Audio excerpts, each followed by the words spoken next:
Rajshahi chamber of কমার্সে বর্তমান পরিচালনা পরিষদ ভেঙে অন্তর্বর্তীকালীন পরিষদ গঠন করে ৩ মাসের মধ্যে নির্বাচন দাবি করেছে ব্যবসায়ী ঐক্য পরিষদ। আজ বেলা ১১টার দিকে নগরীর একটি অভিজাত রেস্টুরেন্টে আয়োজিত সংবাদ সম্মেলনে এ দাবি করেন তারা।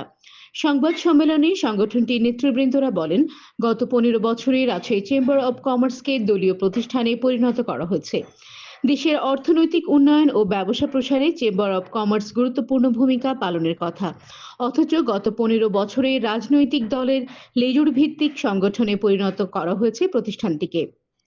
সংবাদ সম্মেলনে রাজশাহী ব্যবসায়ী ঐক্য পরিষদের সাধারণ সম্পাদক সেকেন্দার আলী বলেন, রাজশাহীর একজন খাবার হোটেল ব্যবসায়ীকে রাজশাহী চেম্বার অব কমার্সে বসিয়ে জনবিচ্ছিন্ন, অগ্রহণযোগ্য ও অকার্যকর প্রতিষ্ঠানে পরিণত করা হয়েছে।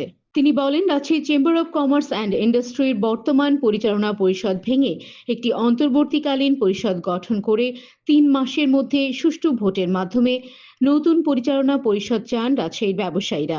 অবিলম্বে Rajshahi chamber of commerce and ইন্ডাস্ট্রির বর্তমান পরিচালনা পরিষদ ভেঙে দিয়ে একটি অন্তর্বর্তীকালীন পরিষদ গঠন করে ৩ মাসের মধ্যে সুষ্ঠু ভোটার তালিকা প্রণয়ন করে একটি গ্রহণযোগ্য নির্বাচনের মাধ্যমে প্রকৃত ব্যবসায়ী নেতৃবৃন্দের কাছে দায়িত্ব হস্তান্তর করতে হবে। গত ১০ সেপ্টেম্বর ২০২৪ তারিখে উপরোল্লিখিত দাবিতে বিভাগীয় কমিশনার জনাব ডক্টর দেওয়ান মোহাম্মদ হুমায়ুন কবিরের নিকট স্মারকলিপি প্রদান করেছি। অবিলম্বে দাবি পূরণ করা না হলে আমরা ধারাবাহিক কর্মসূচি পালন করব, দাবি পূরণ না হওয়া পর্যন্ত ইনশাআল্লাহ।